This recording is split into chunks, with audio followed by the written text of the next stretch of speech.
Well, hello there. My name is Jeff Barto, and welcome to today's webcast. I really appreciate you coming and joining us today. Wherever you are around the world, I know that we have plenty of people online, and I want to say thank you again for taking the time out of your day to join your colleagues and myself in participating in the discussion today. My name, as I mentioned, is Jeff Barto, and I'm a trust strategist at Symantec. You also sometimes hear about my title as an evangelist, and I don't mean that in a very American way. What I mean that is that we are here to do something bigger and better than the mere technology that we sell. And I'm a big believer in that, and often I use that title because I feel like I need to go out and preach a very good word about what we do. We are the first, original, and leading TLS and SSL certification authority. You already know that, but I believe it's our duty to help everyone put security first. And my role at Symantec is to help everyone secure the maximum value for your investment in both time and resources, as well as what the trust that you place in us. I'm very passionate about driving trust and projecting trust on the internet. I believe that we are all in this together. I tend to get very wound up about this, and I want you to know that I'll do my best to slow down and make sure that we take our time with this. We have 75 minutes total for this webcast. If I can get it done shorter, I will. However, do know that I plan to take my time so that you all can absorb everything that we're going to. A couple things before we begin. First of all, if you notice, there is the opportunity to ask questions in your interface. Feel free to do that. I will handle questions towards the end of the presentation. However, you can ask them at any time. I also want to say that I will be the only one speaking on the webinar. So you don't have to worry about being heard or what have you. That's all taken care of, and you can just sit back and enjoy. A lot of what I'm going to be presenting leads from one slide to the next. So, as a bit of caution, I do want to let you know that this is not the kind of training that you can come in and out of, slowly dip in and out of attention. So I do ask that if you have any emails open or other things that you're working on, this would be a good time to think about closing them so that we can have full attention to the matter here, as a lot of these things that I'll be going through are presented in logical format, so that if you miss a step, it may not make sense to you. Okay, without anything else to go into here on housekeeping, we're going to start the presentation here. Today we're going to be covering several things, and before we get into them, I want to remind everyone here that this session includes proprietary information. Everything that we're going to be covering here is subject to the terms of your non-disclosure agreement as a Symantec partner. Symantec views this webinar and the content as something that we extend to you as a trusted partner. I want to make sure that we all keep this in confidence among ourselves. That said, a question has already been asked, and I want to let you know that we are indeed recording this presentation. So please heads up about that. Very good. Now let's get on with things. Today we're going to be covering 4 areas. First is that we're going to talk about some concepts for selling beyond encryption. That is, we often think that SSL is merely an encryption product, and it's way more than that, considerably more than that. In fact, our brands, the ones that you actively sell, will sell better. You'll sell more of them, and you'll make more money from them if you sell beyond encryption, if you think beyond it being an encryption product. We'll get into 5 examples of how thinking beyond encryption is successful, and then 5 ideas on how you can use this and put it to use in your practice. And then towards the end of the presentation, we'll give 5 lessons to take away to reframe your understanding of what our offering is. I do want to say that this presentation I've been giving this presentation to partners worldwide. It's been well received and well understood, but the common feedback I get is, you're right, we are thinking about this in the wrong way. So, to let you know how we're going to be presenting here, there's not going to be a lot of technical facts and details. In fact, that's the kind of thing I want to get away from. What I want you to focus on here is instead what the meaning of the product is, what the meaning of the offering is, and how you can use that to make the product as well as yourselves more valuable to the customers that you serve. So very much, this is a training of mindset, not of technical details. It's a training of a perception and not getting into the product. Okay, now that we've set that tone, on to the first slide. We're going to talk today about drill bits. I'm not going to start talking about SSL or digital certificates. We're going to talk about drill bits. And if there's any disclarity of what I mean by drill bits, I'm talking about these things. Those on the left in the picture that you attach to the end of a drill, a handheld drill, and you drill holes with. Drill bits. That's what we're talking about this morning. I apologize. Where I am, it's morning, so this afternoon. I'll try to correct that. This is what we're covering today. And let's all be clear that that's what we're after here. You know, here in the world of SSL, we often think of the product as drill bits. And that's why I like to start with this analogy. Because again, remember, we're going after a concept here. This is a mindset training rather than a factual training. So it's good to go into a metaphor or an analogy.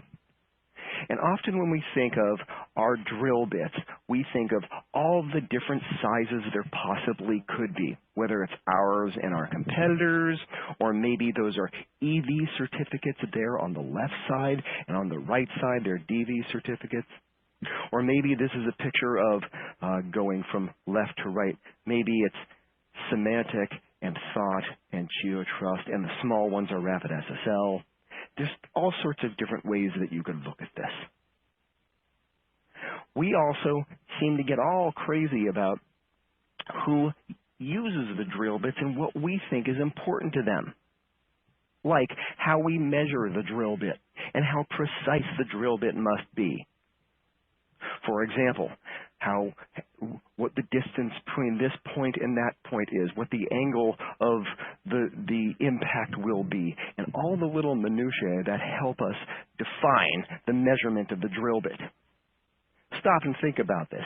In the SSL world, we express the measurement of the drill bit to be things like 128-bit encryption, not anything below, or maybe 256, or 2048-bit roots and intermediates, not 1024, or 99% ubiquity or higher, or things like that, things that we really get crazy about the measurement of the drill bit. To move on, we also get all consumed about talking to the man or the woman who's holding the drill, because that's where they put the drill bit. And we're so consumed sometimes about talking about the drill bit that all we view is the drill and the guy that's holding the drill. So we love to talk to him specifically, the guy holding the drill, and we like to talk to him about drill bits, his drill, and drilling. And often we get so confused about that, and not confused, but so laser focused on that measurement and that they're drill bits and that there's a guy standing there with a drill and that we really want to talk to him. Moreover, sometimes we love to talk about how we organize the drill bits. We have this partner API that you can implement so that the drill bits are organized within your system. Or you can look at reselling our CIC product, because that helps organize drill bits from us and other vendors too. We love drill bits, and everything that we do seems to be wound up about seeing the product as drill bits. And something that we forget often, all too often, In fact, it's just our normal mode of operation is that we completely ignore the fact that the customer really wants a hole. That's what they're solving for. They're not trying to look for drill bits. They want a hole. They have a need that needs to be fulfilled. And instead of talking about the hole that they need and how well the hole is drilled, as well as the angle and the depth and the quality of that hole, we're consumed about the drill bit. This is a lot of us talking about us and our product with little concept as to what the customer actually wants it for. They want holes, not drill bits. Moreover, what's that hole for? This is what they're trying to accomplish. They're not really looking for holes as much as what they're going to do with that hole. And to be clear of which hole in particular I'm referring to, it's this one, that one right there. That hole that keeps up that center beam, which builds the floor of this playground, which holds up the bar that keeps the roof on top, which also supports that cross beam that the kids are swinging from. The happy kids and happy wife having a good time swinging because that bolt is put into a hole that's well made and in the right place, the right depth, the right everything about the hole. And if that hole wasn't done properly, imagine what these wife and kids would be encountering at the moment. They wouldn't be smiling. Maybe it would be a safety issue. Maybe they might get harmed in the process. Or maybe this swing set couldn't even be put together because the customer couldn't get the right hole. We're so far away from drill bits right now, but it's important to go into this analogy and go step by step through it so that we can all see how far away we get from the customer's actual needs from the product in selling the product the way we do. So stop and think. If the customer's got the hole they want, if they're able to build this as a result of the quality of that, what that leads to is this. Here's the customer. That's what we want. And moreover, here's what he wants. He wants this to happen. He wants wife and kids who love him. He wants family who loves him. He wants to express this because it's a reflection of how much he loves his wife and kids. This is what he's actually after. And the more we can sell towards this, the better off we are, because now we're selling at a business level. We can help his business of being a good father and a good husband, which he wants to do and his wife and kids want him to do. They're his customers.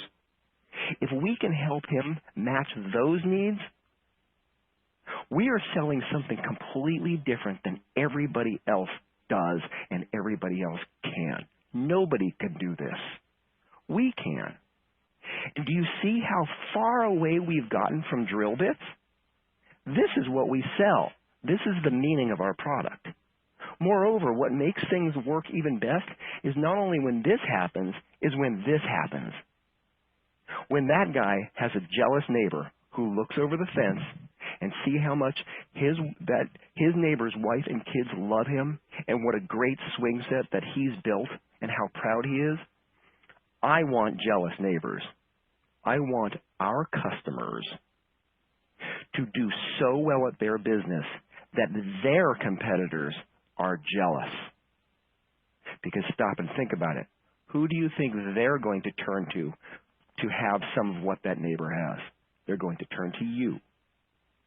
This is an opportunity to profit and make money, but we need to desperately reset our expectations and our perceptions of what the product actually is, does, and accomplishes. Because it is absolutely not about drill bits. So, let's move on and let's kind of put this into some degree of order.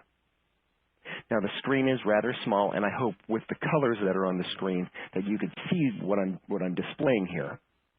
But we're going to build a pyramid upside down, and going from the bottom up, we have the drill bits at the bottom of this pyramid.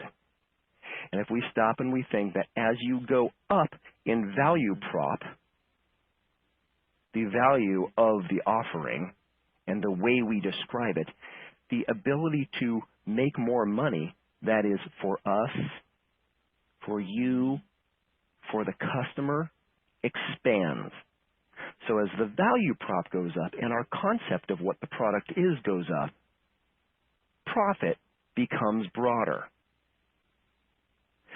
Said otherwise, if we're selling just drill bits, the value prop is very low, and as a result, because everybody else is selling drill bits, all of our competitors, therefore it becomes a price discussion, and as a result, you won't make as much money, nor will the customer if we're just thinking about it as a drill bit.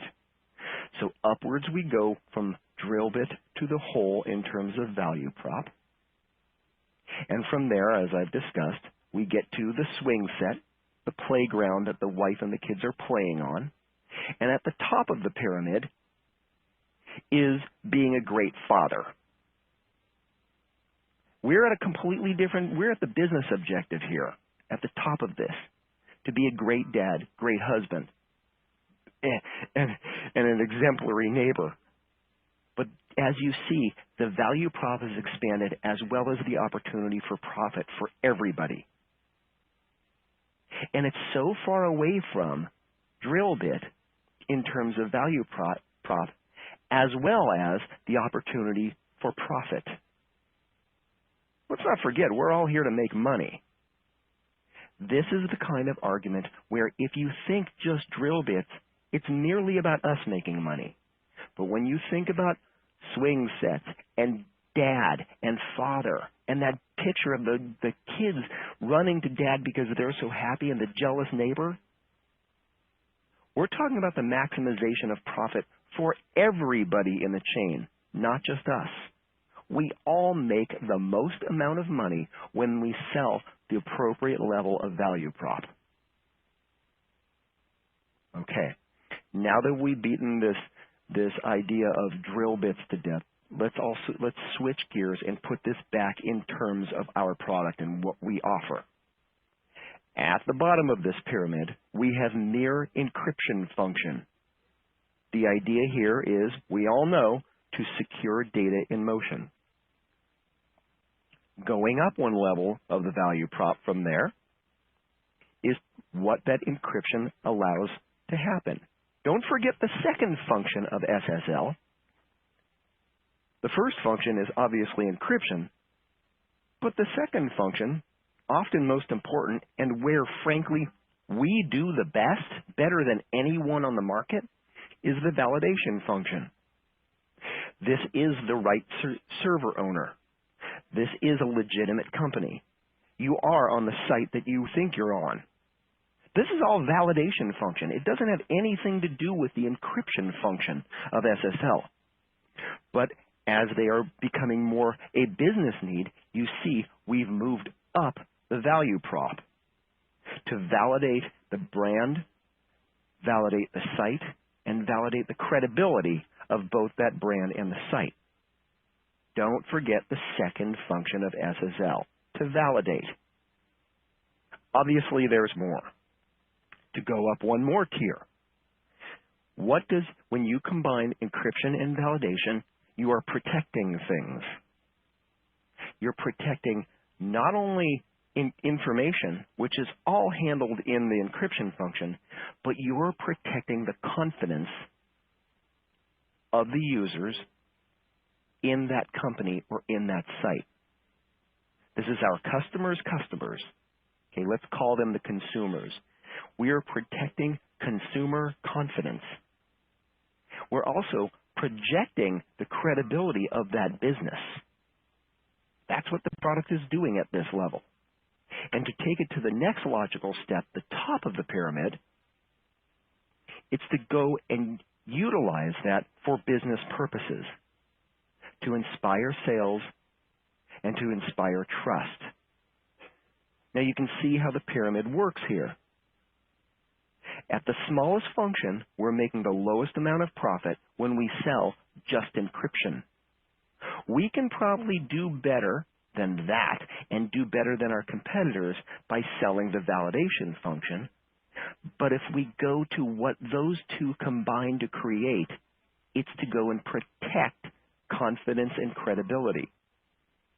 And if we do those things, we can inspire trust, which inspires sales. And very quickly, in a matter of argument, we've not only increased the value prop way away from drill bits and mere SSL certificates to what the business is there trying to accomplish.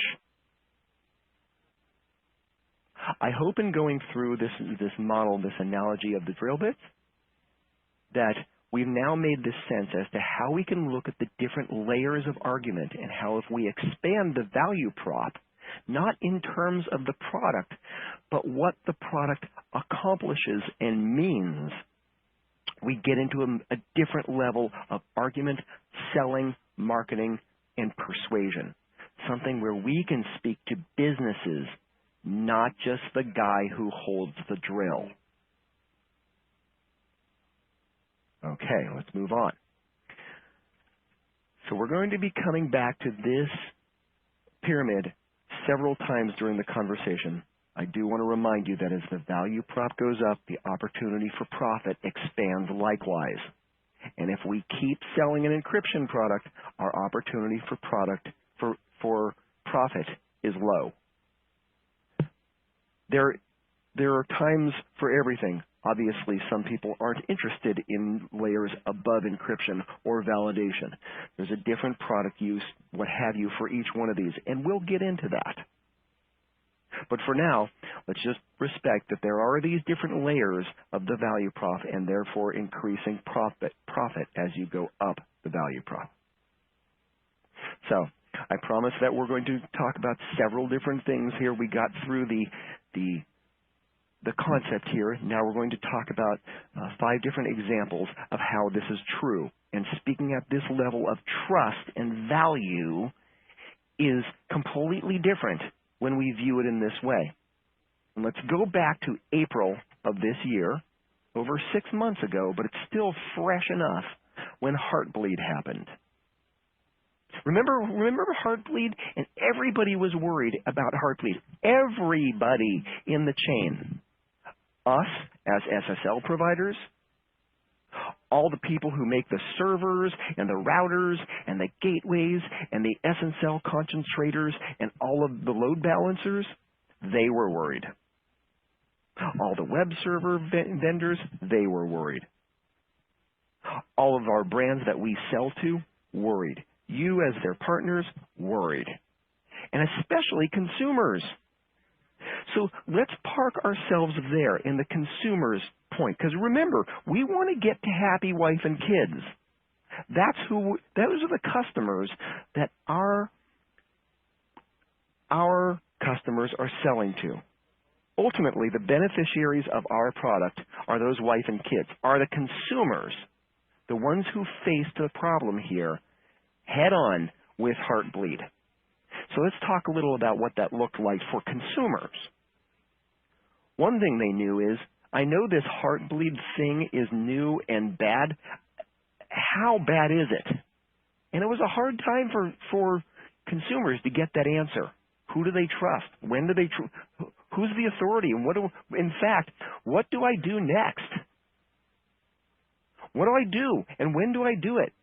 So many different people and magazines and newspapers and television and vendors and suppliers and industry experts are telling me what to do. Who do I believe? And when do I believe? Who should I believe? What do I do? When? In what order do I do it? Also, on the consumer's mind, simply from their own safety. Am I safe on this site? And what about this site? And what about this site? And the next site. This is what's on the mind when the wife and the kids get on the swing set and things just don't feel right. Am I safe on here? And suddenly that's what it was like for consumers when Heartbleed was going on. This is what it looked like. If someone can get my password from one site, can they get access to another site? And look at that question. Am I safe on this site? This is what they really see. Am I safe on this site?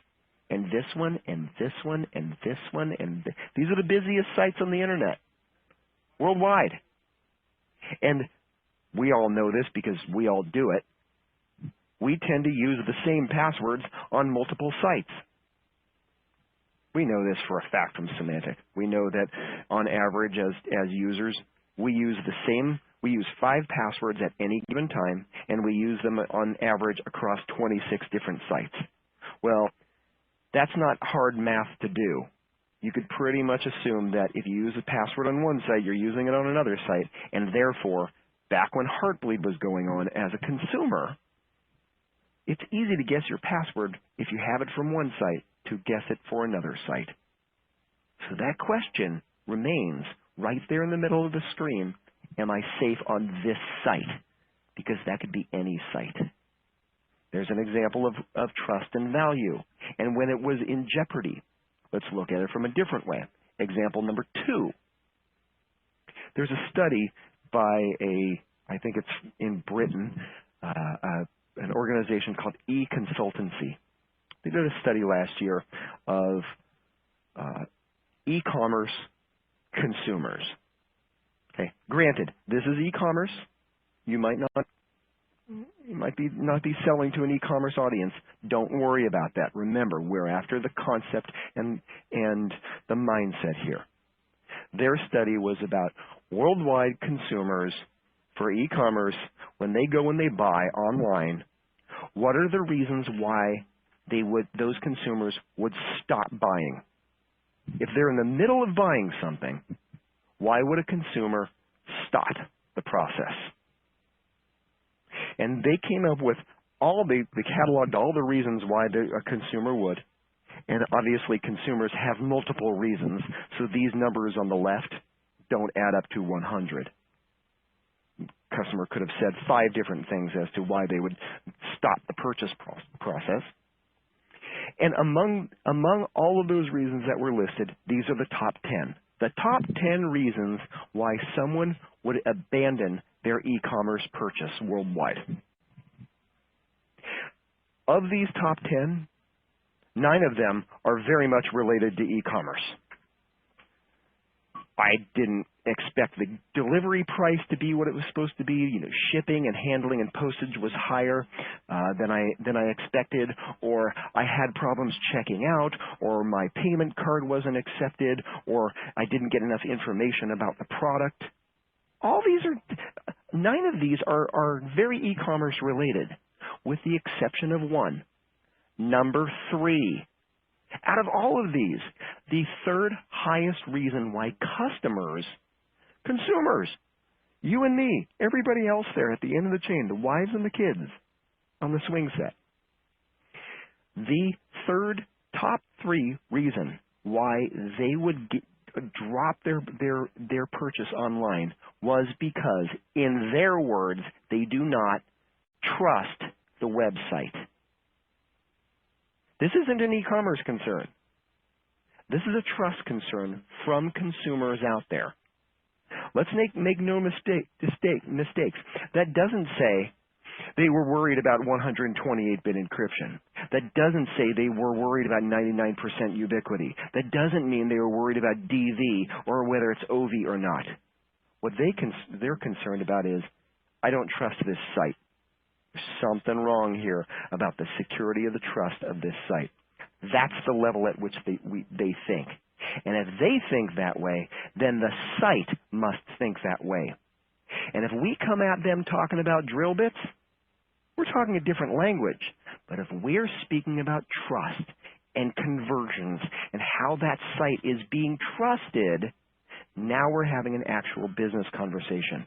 And there's a lot more money and profit to be had there. Okay, on to example number 3, coming yet another direction. I'm going to ask all of you to go back in your memory, back to high school or secondary school or whatever you call it, whatever you went through. and into our mathematics class. Maybe it was geometry, maybe it was algebra, I don't remember. And we all learned something that goes like this. If A equals B and B equals C, therefore A equals C. Remember that? There's an actual name for this. I learned this when I was putting together this presentation. It's called the transitive property of equality, up there at the top of the screen. And I love knowing this because it sounds so brainy and smart, and I love to throw that out over the next cocktail hour. But that's actually what this is called. If A equals B, B equals C, therefore A equals C, that's called the transitive property of equality. The reason I'm making the point here is because there's actually something that exists with regards to trust. Inspiring trust, which inspires sales, I've come up with my own version of that. And I call that the transitive property of trust. And it is example number 3. It works like this. The consumer that trusts a site will stay on that site. And when a consumer stays on a site, they're going to be doing something while they're there. They're not just looking at it. They're going to be interacting with the site. When a consumer is interacting with a site, they're doing things. They're clicking their mouse or tapping. And they're clicking things that a site can actually go and measure, like connect, continue, create, enroll, log in, confirm, purchase, complete, all the different buttons and doodads and processes that we want, we as consumers, we do all the time, but businesses can measure those. And you see the chain here. The more the consumers trust the site, the more they stay on the site, the more they stay on the site, the more they interact, the more they interact, the more they're doing measurable things. And when they do these measurable things, they're demonstrating a couple things. One, either loyalty, because they're staying on the site doing things that you want, or they're giving the site things to measure which tend to be positive, which defines as business uplift. Or you can get both. When this is accomplished and you're getting loyalty or uplift, that's good for business. So therefore, using the transitive property of trust, a consumer who trusts a site is good for business. It's not that hard to internalize once you realize the chain of logic that gets you there. So, therefore, the more that we talk about trust and we help our customers understand the meaning of our product, what our product actually accomplishes, which is trust, the more that is a business discussion and the better that is for business. Often I'm asked, well, can you factualize this? The Australians and Germans love to ask about these kinds of things. Swiss, oh boy, they love this. So I wanted to put together how good for business this actually is and what we've measured. These are from real case studies. Real businesses reported this to us. Here are the numbers, and I'll bring them up one by one. There's this thing that we give away for free. It's absolutely free when you buy when our customer buys a Symantec branded certificate called Seal in Search. If you're not aware of it, get aware of it because it's free and it's so good for the businesses that we sell to. I'll show you a picture of it just in a minute or two. Seal in Search can help bring eyes, consumers' eyes. We know we've tracked their eyes. We've tracked their pupils as they move around the screen. 11% more eyes will go to search results that show the Norton seal in search results, whereas the search results that don't have the Norton seal don't get that degree of uplift. This means that we can bring consumers to sites easier for the certificates, for the sites that use semantic certificates. Said otherwise, if we're talking about consumers and trust, this helps a consumer trust a site before they're even on that site. That's a powerful thing, so I want to say that again. Seal and search, which we give away free on a Symantec brand, helps a consumer know to trust a site before they even get to that site. Nobody can do that, but we're at the level of swing sets and happy dad right now. That's not about encryption. Next, 17.8. That's the average uplift on sites that use our brand of extended validation or EV certificates. Across multiple case studies, that is the average uplift. How much better a business did by using our brand of EV. EV has its own magic with the green bar. Means things subconsciously to people. But people also see those names that they've trusted for years. VeriSign, Symantec, and those are registered in people's heads as brands they trust. Therefore, if they trust those brands, they trust the site. And when they trust the site, the transitive property of trust kicks in. It's better for business. And it's measurable too. There's the facts of it. Going one more step, the Norton Secured Seal. We've measured across multiple case studies an average of 23% uplift. Remember, we can measure click, connect, confirm, enroll, all those things. 23% uplift when the Norton Secured Seal is displayed. We're helping businesses do better, maximizing their profit. Notice what's happening here on these facts. None of them are about encryption. None of them are about SSL certificates. They are all about business performance, consumers, trust. We're so far away from drill bits right now. We're getting into the point of jealous neighbors. Okay. I promised you that I would show you what seal and search looks like. Okay, let's remember that a couple months ago, Google decided to change their algorithm and put SSL usage as a function of search result ranking. Said otherwise, the sites which use SSL will tend to rank higher in Google search results than sites that do not use SSL. That's great, because independently of that, we have this seal and search software.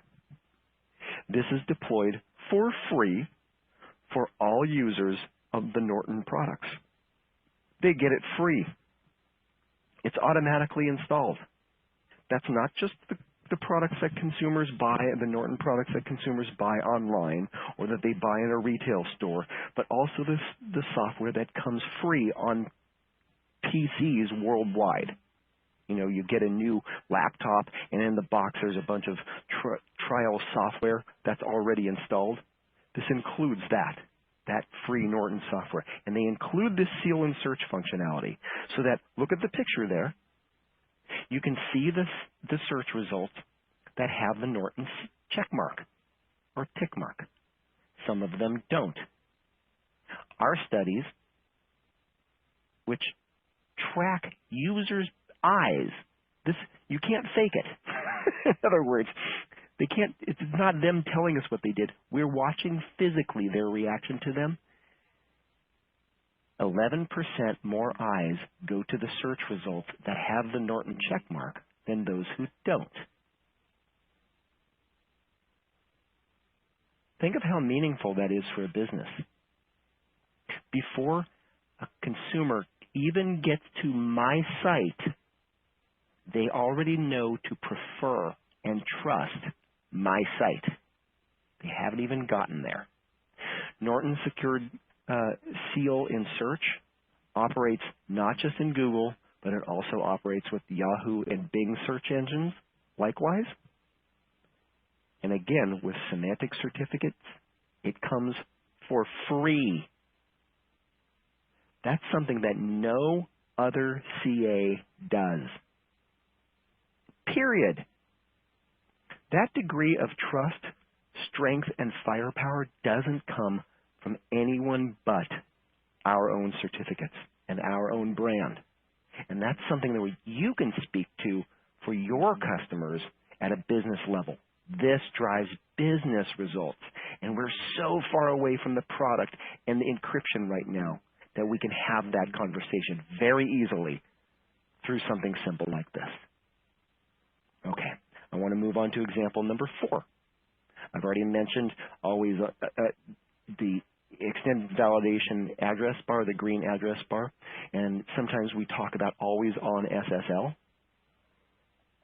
If you're not familiar with that term, here's the brands that use always on SSL in combination with the green address bar. The top social media sites, the top search engines, the biggest financial institutions, at least in the United States, it's also worldwide. All of our core verticals are here. E-commerce, likewise. I just didn't put the pictures there. They all use a combination of always on SSL or EV certificates. Why? Always on SSL is not easy to do. If you design a site from the beginning with it, it's easy. But for sites that have always been online, big brands for a long time, it's actually not so easy to do. But they do it anyway. These are big brands with big operations, and they've all done it. Why? Why implement EV? It takes more expensive than other certificates. It takes longer to get. Stop and think about what these two things accomplish. They demonstrate to the consumer that this is a site that they can trust. And when a consumer trusts a site, it's good for business. These guys understand it intuitively, and they've taken the gamble. They said, we're going to do this because that's the right thing to do. I'll give you one more example. Let's stop and think about when Google went and encrypted search results. Okay, about a year or more ago, they decided we're going to start putting Google search as SSL protected. And therefore, it ruined some degree of search marketing for search marketers, because now the top search result was result not found because it was protected by SSL. Couldn't be observed. And think of how upset all search marketers were at that point. That actually cost Google some money. But they realized that consumers would trust Google search more and prefer Google search more, which would rebuild that business and more if they put trust in consumers first, ahead of the marketing mechanism. They did it, and they maintained their leadership position and got a lot more consumer trust as a result. Stop and think what they did. They went to the inspire level. They inspired trust, which inspired sales and stickiness. Consumers trusted Google more. Therefore, they stayed on the site. They preferred it. They used it more. It was good for Uplift. It was good for business. It's transitive property of trust right there in action. Okay, last example. If you're not aware of this organization, please become aware of them, called the Online Trust Alliance. This was started up by the guy who used to be the business manager for SSL at Microsoft. He's still very active, good friend of mine. What the Online Trust Alliance is an organization where businesses and consumer groups and nonprofits and government organizations all get together, big brands and small brands, to drive trust online. I mentioned at the beginning, I am passionate about driving and inspiring trust online, and these guys are of like mind. They also believe in it too. And they like to see trust as projected through several things: domains and brands and consumer protection, security and privacy, and data protection and transparency and operations and governance. They measure these, and the sites that do the best, that do these things the best, whether they're members of OTA or not, make what's called the honor roll for the Online Trust Alliance. This is a great organization doing good work, but they buy into trust. And there are massive brands, as well as brands you've never heard of, in the Online Trust Alliance. I highly recommend that you not only look into everything that they offer, but that you also recommend it to your customers, because it increases your credibility, and when you increase credibility, it increases trust, and trust is good for business. Here's who's on the honor roll. Obviously, there's some very big brands here: Ralph Lauren, Amazon, Netflix, brands that we all know. But who's Rock Auto and Big Fish and iHerb.com and Jack Threads? Nobody's ever heard of those. The point here is these are the brands that do trust best. They know how to invoke trust, and they got measured by the OTA independently. Some of these aren't even members of the OTA. The point here is you don't have to be a big brand to invoke trust to business benefit. These brands do, and some of them you've never heard of because they're tiny little brands. But they do it better than some brands that aren't even on this list. Highly recommend going to the Online Trust Alliance. For free, they will give you, and therefore you can recommend it to your customers, the best practices and tips for communicating trust. But if an entire organization exists and can be rated on independent factors, then there's something to this trust idea. You can profit from selling trust.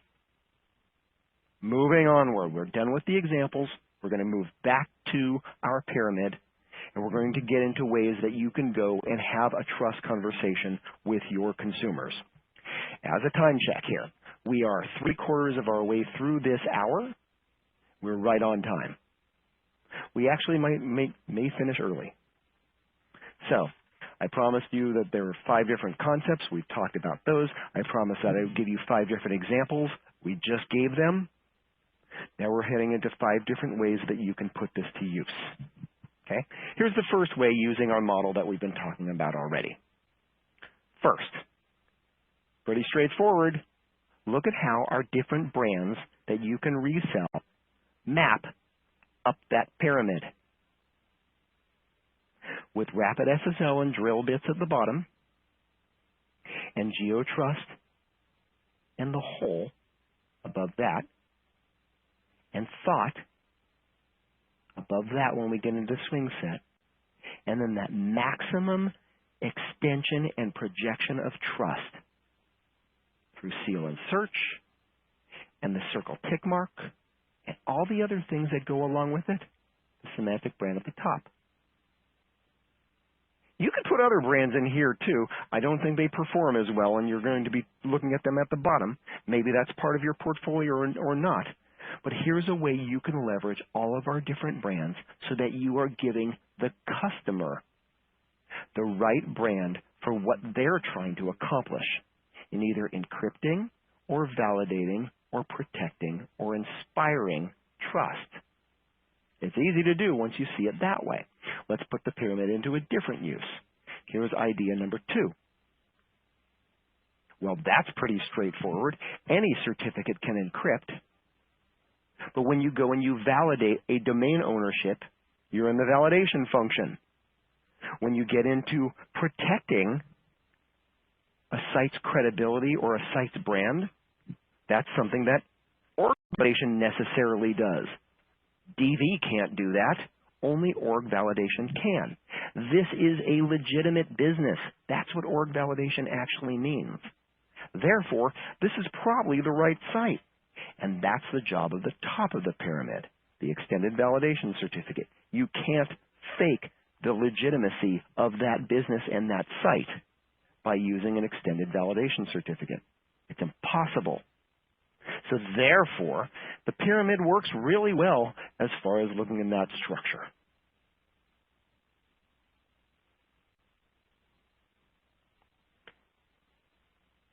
I'm going to move on to idea number 3 here. And that is, we're going to switch gears and start looking at the use case. And that is what the business is trying to accomplish online.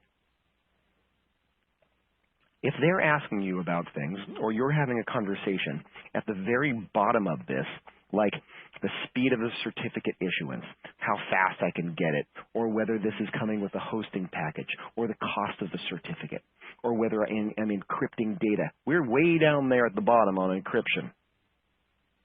But to move upwards from that into conversations about validation or protection, that's when you start talking about different use cases for that site.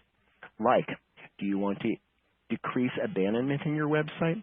Do you have an e-commerce site? Are you worried about PCI compliance or other audit, regulation, or compliance matters? Is the site legitimate? Do you have an international presence beyond the country that company operates in? These are all things where you can sell at the layer of protection and validation, because really that's what is being accomplished. From there, the use case goes up into more businessy things, like how well the site is performing. Are we driving traffic? Are we able to compete on trust and have jealous neighbors? Can we align our brands together and the image of a company's image? We're talking at a much higher level here. We've gotten so far away from the encryption function as a use case. But there's a method here for explaining SSL and what it accomplishes in use case, depending on how you have the conversation. Okay, idea number 4. Talk about the person that's either buying the certificate, applying the certificate, or benefiting from its use. We're going from the bottom up. When we're talking about the encryption function, that's an admin level function. That's that kind of mindset. This is the guy holding the drill. He's only going to be caring about one thing, the drill. To get into the validation function, this is where we're talking to a different person. IT management, InfoSec management, or we get into audit, regulation, compliance. I show that as ARC, audit, regulation, and compliance, or people that are concerned about risk. If that's part of their role, their title, their function within the company, this is the layer that you want to have a conversation about protection. So I hope you see that we're expanding the kind of people in an organization that you can go have a conversation with, where someone in marketing or branding doesn't care about encryption. What they want to know is about inspiring and projecting trust. People that are in e-commerce, people are chief whatever officer. If their title begins with chief and ends in officer, then we're at the level of inspiring trust and driving a brand and credibility and business performance. At the top of that stack on the left, I put in quotes, me. And I'm not referring to me, Jeff Barto. I'm not really even referring to you. I'm referring to the person who made the decision to choose SSL at the Inspire level, not the encryption level. Here's the way it works. When suddenly the search marketing team is realizing, hey, we got a lot more preference in our search results, anybody who made that decision at the Inspire level can take credit for that. When any of those things that you can measure, click and connect, confirm, enroll, all that can be measured, the person who chose SSL at the Inspire level gets the credit for that. suddenly whoever me that is more important than the company. They're a bigger and better, more valuable person as a result of their choice. Stop and think of the reverse of that. When someone chooses lower in the pyramid, they choose simply on speed or cost, and heartbleed hits again, or something like it, and suddenly they have to replace all their certificates and pay for it. Remember, we didn't charge for certificate replacements. Or suddenly their site slows down because their certificates can't be validated or load properly, or they can't acquire or replace their certificates fast enough. They chose at the wrong level, and now the reverse is happening. That's not the kind of thing that you want to list on your CV or your resume, that you made the wrong choice and you chose at an encryption level rather than an Inspire level. There are plenty of CAs out there, competitors of ours, that have been breached themselves. A security company breached, not the customer site, the security company. Our validation infrastructure, our issuance infrastructure has never ever been breached. Our competitors have. So let's think about the day when another competitor of ours gets breached. And how does that person who chose that competitor of ours look that day? That's an embarrassment. They chose way at the bottom of the pyramid. Whereas the person who chose that day to go with a brand that puts everything in their meaning about trust and security chose that, and that breach of a competitor's happened, and everybody rushes into that person's office and says, are we in trouble because did we buy from this company? And that person says, no, I chose the company that still has never been breached and has been up and running for 10 solid years. Everybody go back to work and keep making money. Instead of chasing your tails and worrying about this, that person chose at an Inspire level, not an encryption level. So you can, I put me at the top because you can make people heroes in an organization. You can make them much more valuable than they already are. Highly recommend we not only think about what we're talking about in brands and DVOV and EV and use case, but think about the people that are impacted by the choice here. That's why I call this the impacted influencer. Think about the me and help them make the business choice, not the technical choice. Finally, idea number 5. I promised you 5. Here's number 5, and that is the topic. If we still want to speak in language of the guy holding the drill bit, or holding the drill, even if we talk just to him, there are different layers of the conversation that as you go up through them, you're having a different conversation near encryption. Again, working from the bottom to the top on the left. Here's examples. When we're talking about wildcards or baseline requirements or SANs, we're down to the encryption level. When we start talking about things like ECC and SHA-2 and certificate transparency and CAA, we're starting to get into areas where this is driving trust, not encryption. Always on SSL, I mentioned that before. This is about consumers and protecting credibility and what happened during Heartbleed and PCI compliance. Remember, audit, regulation, compliance. And seal and search, delivering trust, projecting trust before the customer even gets to the site. Perfect forward secrecy so that no government or any other organization can see what's going on between a user and the site they're visiting. There is only one certificate vendor on the market that can make that happen. Ours.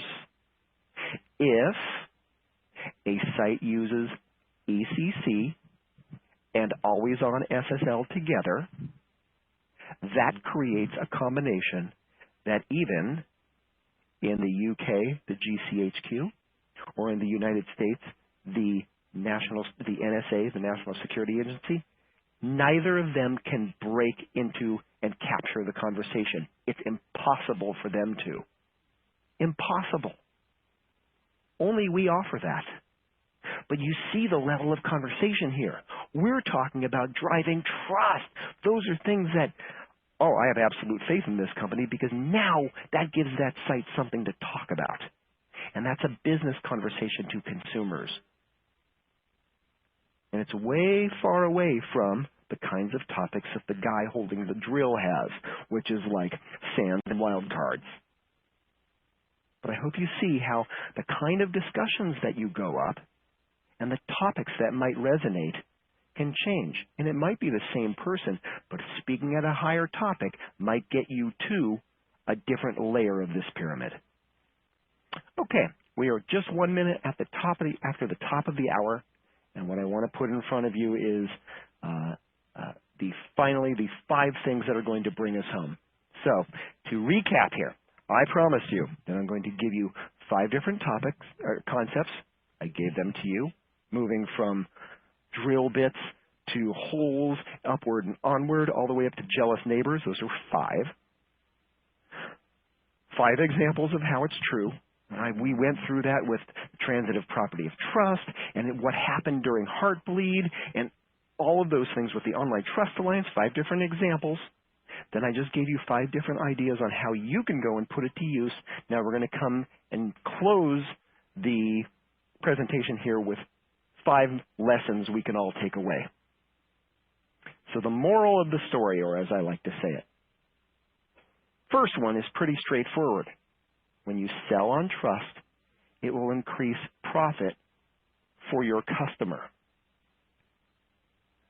We've already demonstrated in more ways than one. Through examples, there's all the evidence is there that it is true. You sell trust rather than encryption, you're going to make more money. Moral number 2, when you do that, when you sell trust, that increases your relevance. You, the partner, become more relevant. Now you're not just a vendor of certificates. You are now locked with that customer in business terms.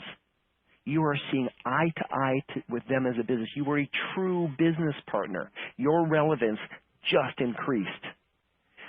Moral number 3, when you sell trust, you increase, therefore, your value. If you are more relevant, you are more valuable to that business that you're selling to. They want to do business with you. You will probably make not only more money on certificate sales, but you will probably get more sales because of it. Selling trust increases your value. No surprise, number 4, when you increase your value, you increase your profit. So this all sounds like a transitive property, so guess where we're going to go? Moral of the story number 5.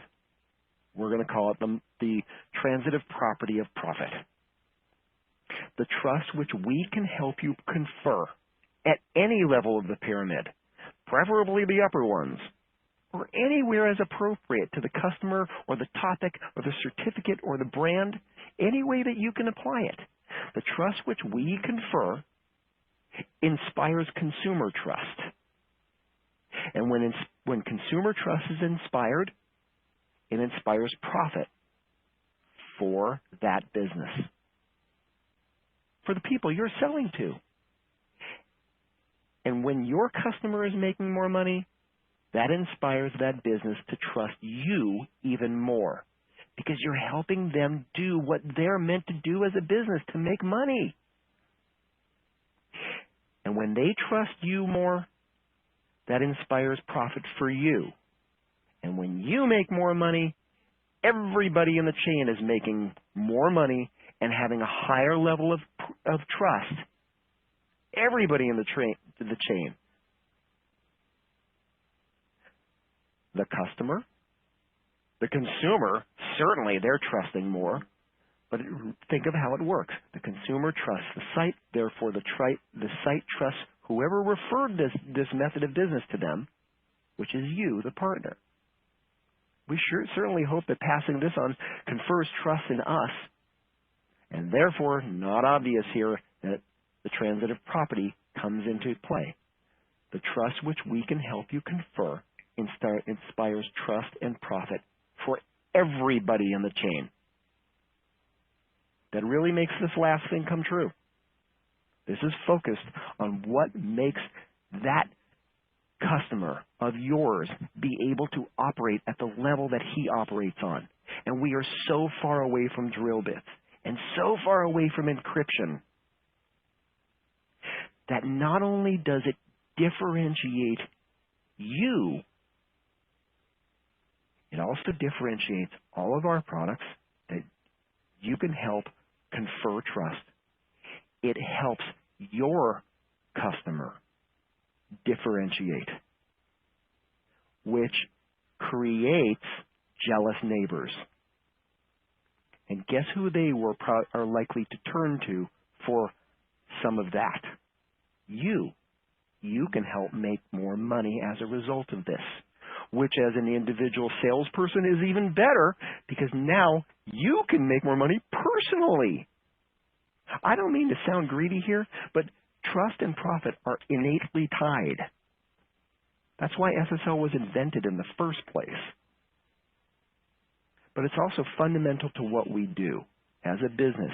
It is 100% about inspiring fundamental trust online.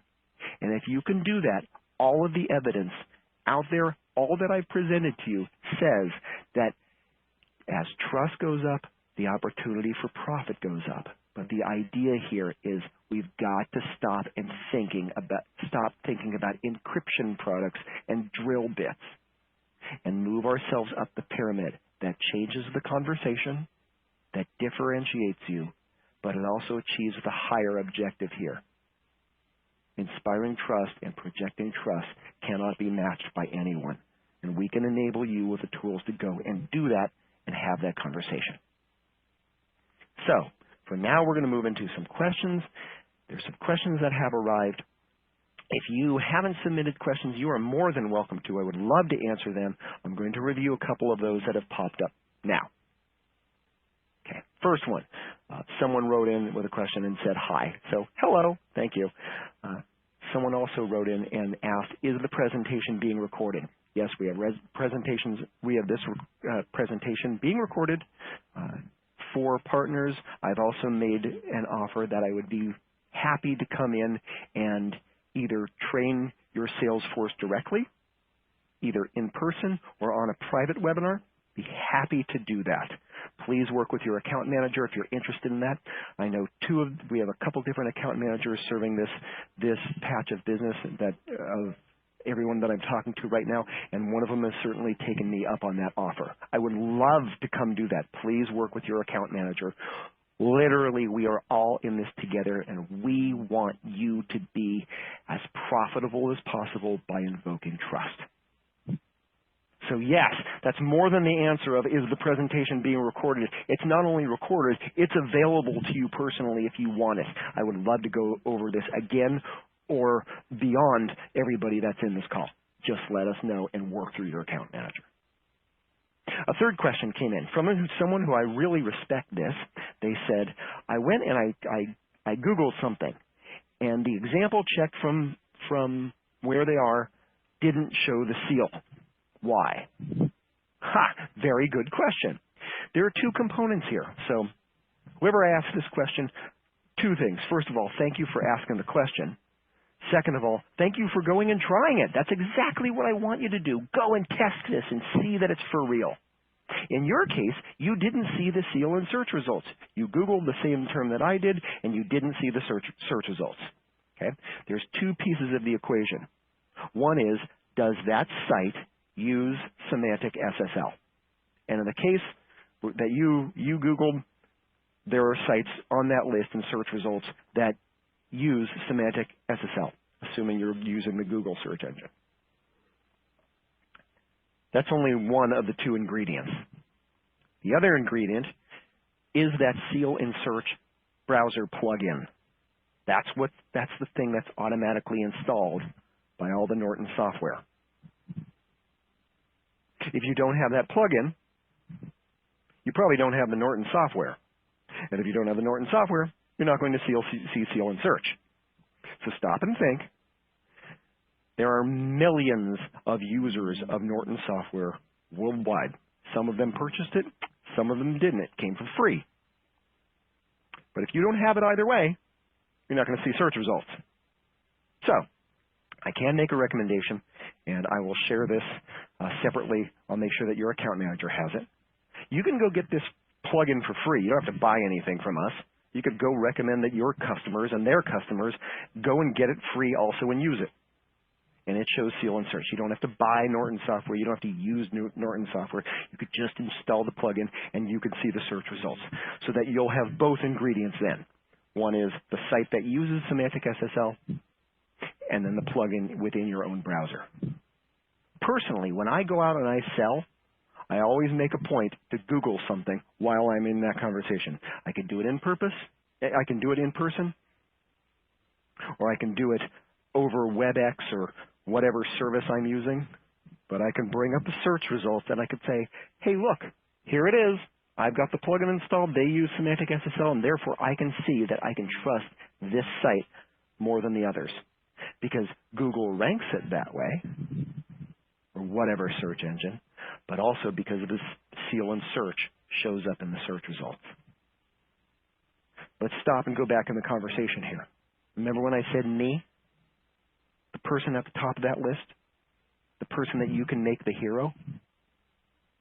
Think of him being able to walk into, or her, walk into the search results people that they're paying for, or as a separate department of their company, however they're structured. But they can go have a conversation that isn't about SSL, isn't about certificates, isn't about encryption. It's about preference at search. Search marketers would pay a lot of money for this, and the people that are of that kind of mind, that know that customer preference begins at search, they love to get out this plugin that I'm talking about. So I want to get that into your hands so that not only that you can use it, but also you can have confidence in it and recommend it to your customers. They can start using it and therefore get it out to their consumers. Because, stop and think about the transitive property. The more you give people tools to trust a site, the more they do trust that site, which invokes the rest of the transitive property of trust. They prefer that site, they stay on that site, they interact with that site. That can be measured, which is good for business. Therefore, the more the consumer trusts the site, better it is for business. Happy to share that plugin link for all of you. Okay, there's one more question that popped in called, can you share the research made in England about not making purchase and dropping that purchase? Yes, in fact, I don't want to share it with you. I want you to go and get it. Validate that what I'm telling you is true, because all of it is, but I want you to see it for yourself. Okay, I can get the link out, but I highly recommend to you that you go and get it. And it is from eConsultancy. It's all one word, eConsultancy,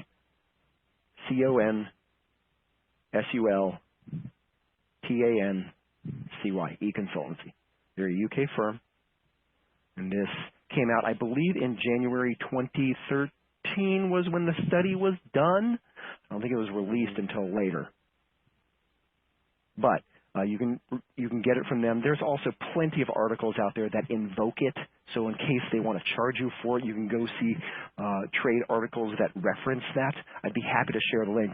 But in the same manner that someone went and tried Seal in Search, I want you to try it for yourself and go and factualize this for yourself. Giving you the presentation, giving you these different things is less meaningful from you encountering it yourself. These are things that we believe in. This is mindset. This is perception. This is very much attitude and awareness, not facts. The facts are there, but this is very much about changing your mindset. So I want you to go there and feel it and understand it and encounter it yourself. Because when you believe it, you can help your customers believe it. And it makes a lot more sense. So I will provide that, but I highly recommend that you go and you check that out on your own. Okay, we are at the end of our time. We have answered all the questions. I want to say thank you so much to everybody who participated today. I really appreciate your time and your presentation. On behalf of Symantec, the original and leading CA, and all of our component CAs, that is our brand portfolio of Symantec, Thought, GeoTrust, and Rapid SSL. I want to say goodbye. Thank you very much. Stay safe online, and please go out and project trust. We are literally all in this together. Many thanks.